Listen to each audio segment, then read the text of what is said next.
Hello guys, welcome to my YouTube channel. आज के इस वीडियो में हम फिर देखेंगे, जैसा कि देख रहे थे, मैग्नेटिज्म और मैग्नेटिज्म का फर्स्ट चैप्टर मूविंग चार्ज। तो इसमें बहुत सारे प्रॉब्लम हम कर चुके हैं। आइए आज के इस लेक्चर में फिर हम एक बेसिक्स क्वेश्चन से इस लेक्चर का शुरुआत करेंगे। ये जो प्रॉब्लम है, ये प्रॉब्लम जेईई एडवांस 2012 में ये क्वेश्चन पूछा गया है। हालांकि इस टाइप का प्रॉब्लम हम पहले भी किए हैं, लेकिन इस चैप्टर में नहीं किए हैं। वो इलेक्ट्रोस्टैट में किए हैं, सेंटर ऑफ मास में किए हैं, और भी ग्रेविटेशन में भी किए हैं। तो फिर हम ये क्वेश्चन किसमें कर रहे हैं? मैग्नेटिज्म में। मतलब इस टाइप का क्वेश्चन बहुत जगह पूछा जाता है। आपको एक कैविटी दिया जाता है, इस टाइप का कैविटी टाइप प्रॉब्लम। तो इसमें आपको कुछ दिया ऐसा है, ए cylindrical cavity of diameter exists inside a cylinder of diameter that is 2a। तो इसका डायमीटर आपको दे दिया हुआ है, कि इसका डायमीटर जो है वो 2a है।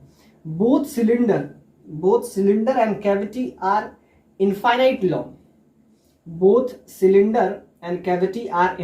Long, a uniform current density that is J।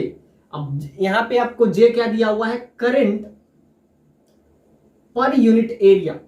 इसको हम क्या कहते हैं? Current density. This is current density.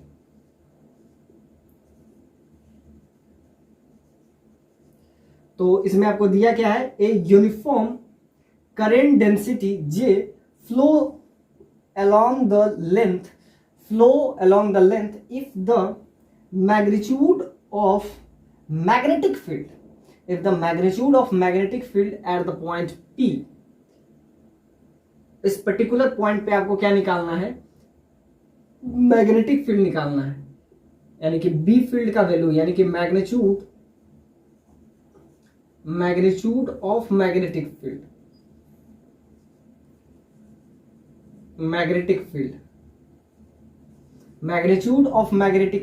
at this point, that is capital N by 12 mu naught A into J। तो ये आपको दिया हुआ है। ये क्या दिया हुआ है? आपका मैग्नेटिक फील्ड का वैल्यू वो पर्टिकुलर पॉइंट P पे। तो आपसे पूछ रहा है ये आपका कैपिटल N का वैल्यू, यानी ये जो प्रॉब्लम है वापस से वही कंसेप्ट हम यूज करेंगे। इंटीजर टाइप ये प्रॉब्लम है, यानी कि कैपिटल N का आपको वैल्यू चाहिए। हालांकि कैविटी पे हम बहुत सारे प्रॉब्लम हम पहले भी कर चुके हैं। एक बार और देखते हैं इस कैविटी वाला प्रॉब्लम को किस टाइप से डील करते हैं। हालांकि हर बार सेम ही हम मेथड यूज करेंगे कि इसको हम क्या कर लेंगे। कैविटी वाले में हम करते क्या है एग्जैक्टली? इसमें हम करते ये है कि इसको हम क्या समझ लेते हैं, ये पूरा जिसका डायमीटर आपका 2a दिया हुआ है, इसको हम पूरा का पूरा सिलेंडर समझ लेते हैं, और पूरा सिलेंडर के थ्रू हम इस पे काम करते हैं। अब जब पूरा सिलेंडर के थ्रू जब हम इस पे काम करते हैं, और इसको भी हम क्या कर लेते हैं? काउंट कर लेते हैं। उसके बाद लास्ट में इसका हम क्या करते हैं? लास्ट में सब्ट्रैक्ट कर लेते हैं। यानी कि पहले हम क्या एज्यूम हम क्या करते हैं? एज्यूम हम यही करते हैं कि ये जो पूरा सिलेंडर है, ये पूरा सिलेंडर, ये कैविटी इसमें है ही नहीं, तो इसको हम कैविटी नहीं मानते हैं। लास्ट में हम क्या करते हैं कि इसके वजह से मैग्नेटिक फील्ड निकाल लेते हैं, इस पर्टिकुलर कैविटी के वजह से, और लास्ट में हम क्या करते हैं? सब्ट्रैक्ट कर लेते हैं। तो ये वाला प्रॉब्लम जो कि आपको COM सेंटर ऑफ मास में भी मिल जाएगा, ग्रेविटेशन में भी मिल जाएगा, इलेक्ट्रोस्टैट में भी मिल जाएगा। यानी इस टाइप का एक प्रॉब्लम है कैविटी वाला, जिसमें हर टाइप में, मतलब चाहे इलेक्ट्रोस्टैट हो, मैग्नेटिज्म हो, हर जगह ये क्वेश्चन इस टाइप का पूछा जाता है। तो बहुत बेसिक है, इस टाइप का प्रॉब्लम बहुत बार पूछा जाता है। तो आइए इस प्रॉब्लम से ही आज के इस लेक्चर का हम शुरुआत है। जे क्या है आपका? Current density. तो अब हमको क्या निकालना है? Magnitude of magnetic field at point P point पे, P पर्टिकुलर पॉइंट पे हमको क्या निकालना है? इस P पॉइंट पे हमको निकालना है मैग्नेटिक फील्ड का वैल्यू। तो मैग्नेटिक फील्ड का वैल्यू इस पूरे सिलिंड्रिकल कैविटी की वजह से अगर निकालें, तो इसका डायमीटर आपको दिया हुआ है 2a, और ये टोटल आपको दिया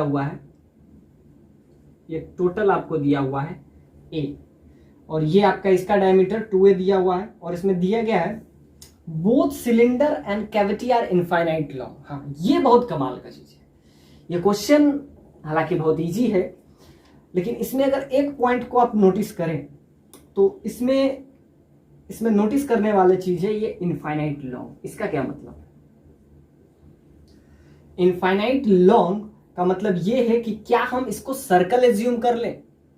तो अगर आप सर्कल एज्यूम करते हैं, क्योंकि इसका एक फेस आपको क्या दिखेगा, सिलेंडर का एक फेस तो आपको यहां से अगर दिखेगा तो यहां से आपको दिखेगा कि ये एक सर्कल है, और सर्कल के हमको कहां पे निकालना है, तो सर्कल के किसी भी एक कॉर्नर पे हमको मैग्नेटिक फील्ड का वैल्यू, बी फील्ड का वैल्यू निकालना है। Find the value of B field at the point P. तो क्या हम इसको सर्कल एज्यूम कर लें? नहीं, इसको हम सर्कल एज्यूम नहीं कर सकते, क्योंकि यहां पे आपको क्या दिया हुआ है, सिलिंड्रिकल कैविटी डायमीटर, जो कि आपका उसके इनसाइड में हमें क्या किए हैं, एक कैविटी किए हैं जिसका रेडियस ऑफ कोर्स ए है, और आपको क्या दिया हुआ है, both cylinder and cavity are infinite long. ये इंपॉर्टेंट है, both cylinder and cavity are infinite long. The uniform current density that is J क्या है, करंट डेंसिटी। अब ध्यान से देखते हैं, करंट डेंसिटी क्या होता है, करंट पर यूनिट एरिया में जो डिस्ट्रीब्यूटेड होता है उसको हम कहते हैं, जे से इसको डिनोट करते हैं current density. Flows along the length, यानी ये लेंथ के अलोंग फ्लो कर रहा है। अब ऐसा समझिए कि इसका कुछ फिगर ऐसा होगा, इनफाइनाइट लॉन्ग, कुछ इस टाइप से इसका फिगर होगा। तो इसका एक जो है फेस, जो कि हम, जैसा कि आपको इन पे लिखा हुआ है कि both cylinder and cavity are infinite long, तो इतना मतलब इसके इनफाइनाइट लॉन्ग मतलब उस पर्टिकुलर पॉइंट के रिस्पेक्ट में इनफाइनाइट लॉन्ग की बात कर रहा है। तो अगर हमको निकालना है मैग्नीट्यूड ऑफ मैग्नेटिक फील्ड, जो कि पर्टिकुलर पॉइंट पी पे निकालना है, और आपको कैपिटल एन का वैल्यू यहां से आपसे पूछा है,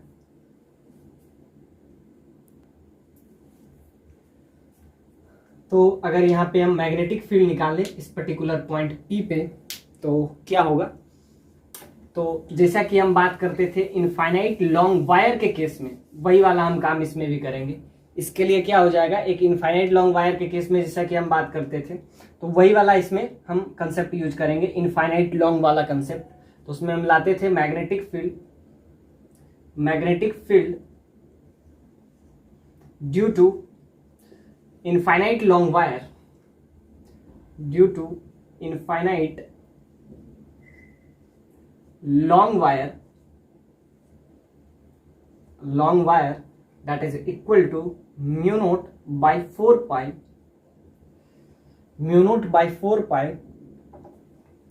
I by d sin theta 1 plus sin theta 2। अब यहाँ पे वायर है और ये आपका क्या है, कर्व सरफेस है, तो यहाँ पे हमको सर्कल वाला कंसेप्ट लगाना चाहिए था, क्या, mu naught I by 2r, ये वाला हमको लगाना चाहिए था। तो ये तब होता है जब आप सेंटर पे निकाल रहे हैं, और यहाँ पे क्या दिया हुआ है, इस क्वेश्चन में सबसे कमाल का चीज यही है, क्योंकि अगर आप इसको सर्कल एज्यूम करते हैं, क्योंकि सिलिंड्रिकल पार्ट है, अगर इसको हम कट करते हैं तो यहां से आपको क्या मिलेगा, सर्कल मिलेगा। अब ध्यान से देखिए, अगर ये सिलेंडर दिया हुआ है तो आप क्या समझेंगे, ये क्या होगा, हालांकि ये आपका क्या है, सॉलिड सिलेंडर है। अगर कहीं भी स्फीयर रहे, सिलेंडर रहे, तो आप समझ जाएंगे ये कंसीडर है कि ये जो है सॉलिड के केस है, क्योंकि सॉलिड रहेगा तभी तो उसके अंदर कैविटी आएगा। तो सिलेंडर है तो ये इसका मतलब क्या है कि ये जो है, अब इसमें कंसेप्ट अगर हम इसका देखें तो ये आपका सर्कल वाला कंसेप्ट यूज होता है, और सर्कल के सेंटर पे क्या होता है, you know that mu naught I by 2r। इसके लिए हम क्या यूज करते हैं, तो इसके लिए हम सबसे कमाल का फॉर्मूला यूज करते हैं, mu naught by 4 pi I by A into something alpha. Alpha क्या है, angle subtend by arc due to arc at centre. Angle subtend by arc at the centre. तो ये आपका क्या हो जाता है, mu naught by 4 pi I by A into alpha. अब यहां से अगर हम देखें तो ये हम सर्कल का कंसेप्ट इसमें हमको यूज करना चाहिए, लेकिन क्योंकि यहाँ पे आपको लिखा हुआ है, यानी यहाँ पे मेंशन है कि इसमें हमको क्या यूज करना है, ये जो सिलेंडर है या ये कैविटी है, तो ये किस चीज का पार्ट है समझ जाइए कि इस टाइप से ये लॉन्ग सिलेंडर है, और लॉन्ग सिलेंडर के लिए हम क्या लगाएंगे, वही वाला कंसेप्ट यूज करेंगे। कौन सा कंसेप्ट यूज करेंगे, इसमें जो करंट का फ्लो है, तो यहां पे आपको दिया हुआ है the uniform current density, the uniform current density that is a capital J flow through along the length, यानी इसके लेंथ के अलोंग इसका करंट का फ्लो हो रहा है, यानी कुछ इस टाइप से इसका करंट का फ्लो है, ये आपका कुछ ऐसा बनेगा। तो इसका एक पार्ट को हम यहां पे लिए हैं और उसके अंदर कैविटी है, यानी कि जब भी आपको सिलेंडर दिया रहे, स्फेयर दिया रहे, तो आप कंसीडर कर लीजिएगा कि वो सॉलिड ही है, क्योंकि अगर वो होलो होगा तो वहां पे मेंशन किया रहेगा। मतलब यहाँ पे दिया क्या है, एक सिलेंड्रिकल कैविटी है जिसका डायमीटर 2a है, और इसके अंदर जो है इसका रेडियस आपको क्या दे दिया हुआ a, यानी इसका डायमीटर a है और इसका डायमीटर 2a है। अब आपसे क्या पूछ रहा है, आपसे पूछ रहा है कि मैग्नेटिक फील्ड बताइए। तो मैग्नेटिक फील्ड इस पूरे के वजह से क्या होगा, तो सिंपल सा बात है, इस पूरे के वजह से, तो अगर ये लॉन्ग है, क्योंकि इसमें दिखाया हुआ है क्या है कि ये इनफाइनाइट वायर है, इनफाइनाइट लॉन्ग है, तो इनफाइनाइट लॉन्ग के केस में, इनफाइनाइट लॉन्ग के केस में हम क्या यूज करते हैं, अगर ये इनफाइनाइट लॉन्ग है तो θ1 that is equal to θ2 that should be equal to 90 degree. तो यहां से आपका क्या आ जाएगा, मैग्नेटिक फील्ड यानी बी फील्ड का वैल्यू,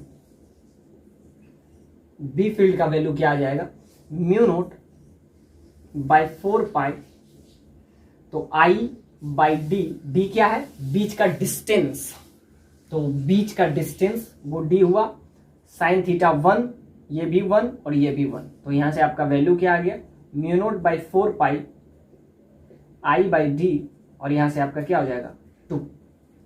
तो ये हम देख लिए। अब इसके वजह से एक बार हम देख लेंगे, क्योंकि दोनों आपका क्या है, सिलेंडर ही है, तो एक के वजह से ये आ गया, एक के वजह से, अब यहां से पर्टिकुलर डिस्टेंस, तो ये डिस्टेंस क्या हो जाएगा, ऑफ कोर्स ए हो जाएगा, और ये डिस्टेंस ये इसका हाफ हो जाएगा, तो ये आपका a/2 हुआ, और ये आपका क्या हो जाएगा, ऑफ कोर्स a/2 हो जाएगा।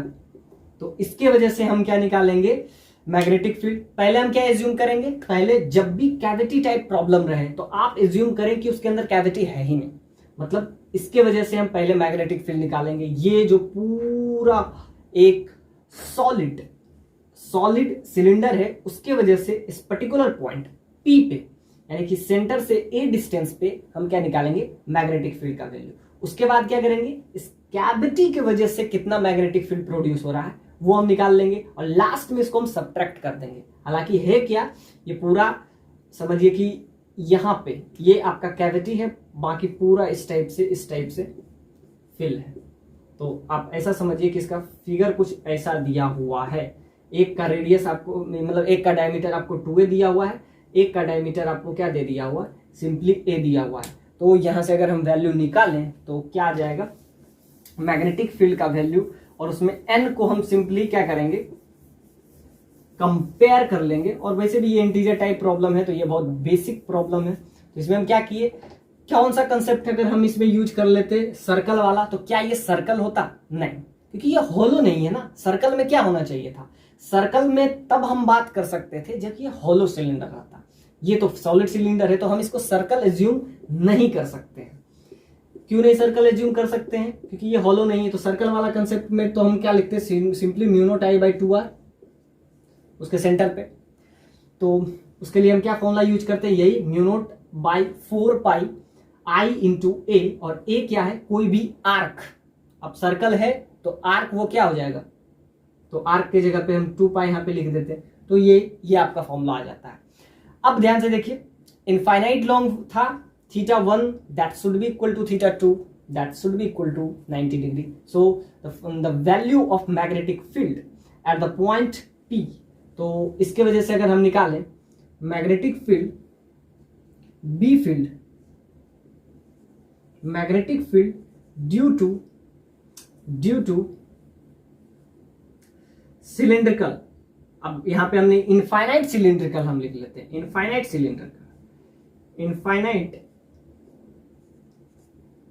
Cylindrical shell. अब इनफाइनाइट सिलिंड्रिकल शेल के वजह से मैग्नेटिक फील्ड का वैल्यू क्या हो जाएगा, तो म्यू नॉट बाई 4 पाई आई, और इसका रेडियस क्या हो जाएगा, अब सिंपल सा बात है, इसका सेंटर यहां पे है, यहां से डिस्टेंस, तो जैसा कि इसका डायमीटर आपको दे दिया हुआ है, it is given that is 2a, तो इसका रेडियस क्या हो जाएगा a, और यहां से आपका क्या हो जाएगा वैल्यू, ऑफ कोर्स इनफाइनाइट है तो इनफाइनाइट के लिए θ1 that should be equal to θ2 that should be equal to, इसको आप वायर की तरह ले लें, इसीलिए तो आपको J का वैल्यू दिया हुआ है। J क्या है यहाँ पे, करंट डेंसिटी। तो आप ऐसा समझ सकते हैं कि ये वायर ही है, ये एक सर्कल आप एज्यूम मत करें, ये समझिए कि ये एक सॉलिड सिलेंडर है। सबसे इंपॉर्टेंट पहला बात कि ये सॉलिड सिलेंडर है। अब फिगर तो आपको देखने में क्या लग रहा है कि ये एक क्या है, एक सर्कल है, तो सर्कल के वजह से क्या होना चाहिए, तो ये वाला फॉर्मूला हम यूज कर सकते हैं। नहीं, आपको दिया हुआ है कि इसके अंदर जो करंट का फ्लो हो रहा है वो उसके किधर, साइड के अलोंग हो रहा है, तो इसमें आप ऐसा एज्यूम कर सकते हैं कि ये पूरा का पूरा वायर ही है। अब उसका एक पार्ट को हम क्या करिए, जिसका रेडियस ए है वो हम उसके निकाल दिए हैं। अब हमको निकालना है कि magnetic field at particular point A, जो कि सेंटर से ए डिस्टेंस पे है, तो हम क्या निकालें, mu not I by I current जो कि इसके अंदर फ्लो हो रहा है, इसके अंदर करंट जो फ्लो हो रहा है। अब करंट जो फ्लो होता है वायर में, तो वायर का कुछ ना कुछ तो लेंथ होता है, समझिए कि वो लेंथ है आपको दिया हुआ है, तो इसके अंदर जो करंट फ्लो हो रहा है वो आई हो रहा है। अब यहां से आप वैल्यू अगर निकालें तो क्या आ जाएगा आपका, आई बाय ए साइन θ1 प्लस साइन θ2, और θ1 का वैल्यू θ2 के बराबर हो जाएगा, तो म्यू नॉट आई बाई 4 पाई। आप इसको वायर ही समझ लें, आप इसको वायर लेके चलें, it's assume to be wire, और वायर के अंदर जो करंट डेंसिटी है, अब इसका कुछ ना कुछ एरिया होगा, ऐसा समझ सकते हैं कि ये एक वायर ही है। अब इसमें जो करंट डेंसिटी है, इसमें करंट का जो फ्लो हो रहा है along its length and it has its current density that is A, यानी इसका एरिया जो है, तो बड़े वाले का एरिया क्या हो जाएगा, तो बड़े वाले का एरिया पाई, तो यहां से आपका आ जाएगा, इसके अंदर जो करंट है सपोज डेट इसको आई ले लेते हैं, और इसके अंदर जो है वो आई डैश ले लेते हैं, तो यहां से अगर हम काम करें तो आपका क्या हो जाएगा, I by A θ1 that is equal to θ2, so sine 90, ये भी आपका साइन 90 हो जाएगा। तो यहां से आपका वैल्यू क्या आ जाएगा, mu nought by 4 pi I by A, और ये आपका क्या हो जाएगा, सिंपली 1 प्लस 1 दैट इज 2 है। तो ये आपका आ गया क्या, मैग्नेटिक फील्ड, बी फील्ड का value, B field at point P. अब अगर हम इसमें बात करते हैं, यहां तक आगे, अब इसके वजह से इसमें करंट का फ्लो कितना होगा, जब रेडियस इसका ए हो, जब इसका रेडियस ए है तब इसके अंदर जो करंट का फ्लो है वो आई है, जब इसका रेडियस ए बाई 2 हो जाएगा तब इसके पास करंट कितना होगा। तो करंट अगर हम यहां से निकाल लें, करंट डेंसिटी, करंट का वैल्यू, तो सिंपल सा बात है, करंट आई था जब इसके पास इसका जो एरिया है वो क्या था आपका, पाई ए स्क्वायर, रेडियस ए था।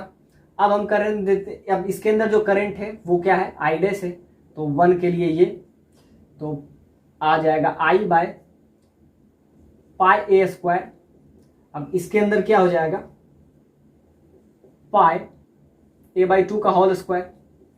अब इसके पास आपका करंट डेंसिटी का वैल्यू आ गया, ये आई डैश इसके पास आ गया करंट, तो वो क्या हो जाएगा, तो वो आपका हो जाएगा आई डैश का वैल्यू यहां से आपका आ जाएगा I by pi A square into pi A square by 4, तो पाई ए स्क्वायर से पाई सारा कैंसिल हो जाएगा, और यहां से आपका क्या आ जाएगा, सिंपली आई डैश का वैल्यू आ जाएगा दैट इज आई बाई 4। तो यहां से आपका आ जाएगा आई का value that is I dash by 4।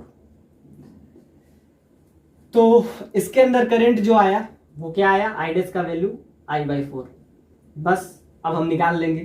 तो इसमें कंसेप्ट आपको समझना ये था कि आप इसको सर्कल नहीं सबसे इंपॉर्टेंट समझे, आप ऐसा समझे कि ये एक वायर ही है, इनफाइनाइट लॉन्ग वायर है, तो θ1 that is equal to θ2 that is equal to 90 degree. तो यहां से हम क्या निकाल लिए, मैग्नेटिक फील्ड का वैल्यू, और यहां से इस पर्टिकुलर पॉइंट P पे हमको क्या निकालना है, मैग्नेटिक फील्ड। तो यहां से परपेंडिकुलर डिस्टेंस आपका क्या आ गया, A आ गया। अब यहां से डिस्टेंस क्या हो जाएगा, इसके सेंटर से, इस कैविटी वाले के सेंटर से, तो ये A है और ये आपका A/2, और ये आपका क्या हो गया, A हो गया। तो A प्लस A/2, तो यहां से आपका क्या हो जाएगा, A प्लस A/2, तो ये डिस्टेंस हो जाएगा A/2 plus A that is simply equal to 3/2A। तो ये आ गया यहां से डिस्टेंस। बाकी इसके अंदर जो करंट है वो I/4 है। अब हम क्या करेंगे, इसका टोटल निकाल लेंगे, क्योंकि आपसे क्या पूछा है, आपसे तो पूछा है कि कैविटी यानी कि ये वाला यहां सब सारा फिल है, ये पूरा भरा हुआ है, और यहाँ पे आपका क्या है, होलो है, यही कैविटी है। तो इसके वजह से मैग्नेटिक फील्ड का वैल्यू आपका ये आ गया। अब हम निकालते हैं कैविटी की वजह से मैग्नेटिक फील्ड का वैल्यू क्या होगा। तो कैविटी की वजह से अब इसके अंदर जो करंट है वो क्या है, I/4 है। तो अब हम निकालते हैं magnetic field, B field due to cylindrical cavity, cylindrical cavity. अब इस सिलेंड्रिकल कैविटी की वजह से मैग्नेटिक फील्ड क्या हो जाएगा, तो ये आपका क्या हो जाएगा, μ0/4π I, इसमें I डैश ले लेते हैं क्योंकि इसके अंदर जो करंट है वो I डैश है। यहां से डिस्टेंस इस particular point at point P, तो P पॉइंट से इसका डिस्टेंस क्या हो जाएगा, A plus A/2 that is 3A/2। फिर वापस से वही लिखेंगे sin θ1 प्लस sin θ2, और यहां पे लिख देते हैं इनफाइनाइट सिलेंड्रिकल कैविटी। तो यहां से आपका वैल्यू क्या आ जाएगा, μ0/4π I'/3A/2, और ये आपका क्या हो जाएगा, सिंपली 2 हो जाएगा। तो यहां से अगर वैल्यू आप देखें तो क्या हो जाएगा, μ0/4π I डैश का वैल्यू I/4, ये आपका हो गया I/4 3A/2 इंटू 2। यहाँ से अगर वैल्यू हम निकाल लेते हैं तो क्या हो जाएगा, 2 से 2 कैंसिल, ये आपका 2 हो जाएगा, और ये वाला 2 से ये 2 कैंसिल, तो यहाँ से आपका आ जाएगा μ0/4π I सिंपली 3A, ये आ गया। और इसके वजह से आपका क्या आया था, इसके वजह से आया μ0/4π I/A, और यहाँ पे आपका क्या हो जाएगा, 2A। अब इसके वजह से आ गया मैग्नेटिक फील्ड। सपोज डेट ये आपका V1 है और इसको अगर हम ले लेते हैं B2, तो ये किसके वजह से आया, तो तब हम फर्स्ट वाले में तब मैग्नेटिक फील्ड निकाल रहे हैं जब ये इनफाइनाइट सिलेंड्रिकल शेल था, तब कैविटी हम नहीं ले रहे थे। अब हम पर्सनली मैग्नेटिक फील्ड निकालें सिर्फ कैविटी के वजह से, जिसका रेडियस A/2 हो, उसके वजह से अगर हम मैग्नेटिक फील्ड निकालें तो वो क्या आ गया, B2 आ गया। अब क्या करेंगे, जब भी कैविटी वाले प्रॉब्लम में हम करते हैं तो ये हम सारा को एज्यूम कर लेते हैं कि ये पूरा फील्ड है, मतलब कि कैविटी हम एज्यूम ही नहीं करते हैं, तो उसके वजह से ये मैग्नेटिक फील्ड आता।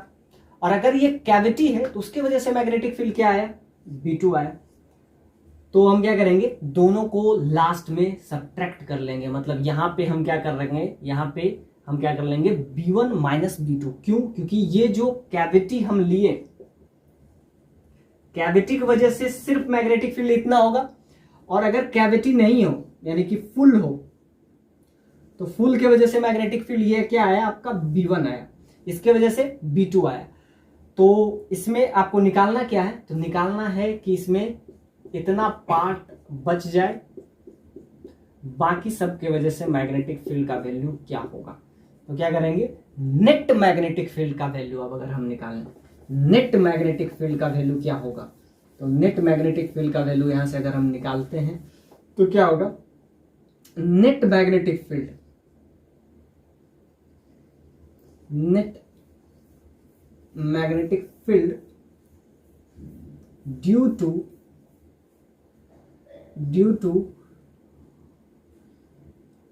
टू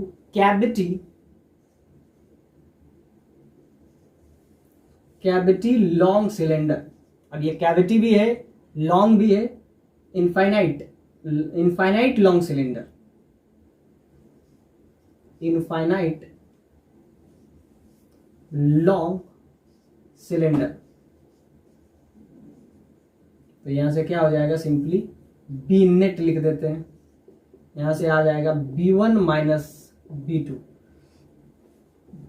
तो ये आपका आ गया, बस यही आपका आंसर है।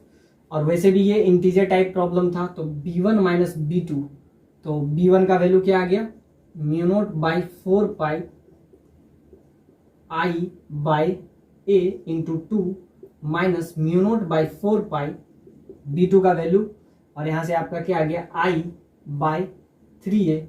तो इसमें A कॉमन ले लेते हैं, तो यहां से आपका क्या हो जाएगा, mu naught by 4 pi I by A अगर हम कॉमन ले लेते हैं तो ये 2 माइनस 1/3 आ जाएगा। यही आपका आंसर आ गया।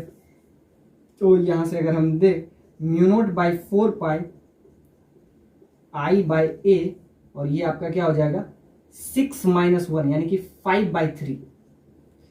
अब इसका वैल्यू अगर हम I का वैल्यू इसमें पुट कर दें, तो जैसा कि हम बताएं कि ये J क्या है, करंट डेंसिटी, यानी कि I by A, pi A square. तो यहाँ I का वैल्यू क्या हो जाएगा, J into pi A square. तो जैसा कि यहाँ पे क्या था, करंट डेंसिटी, करंट डेंसिटी मतलब J that is equal to current per unit area, area क्या है, पाई A स्क्वायर।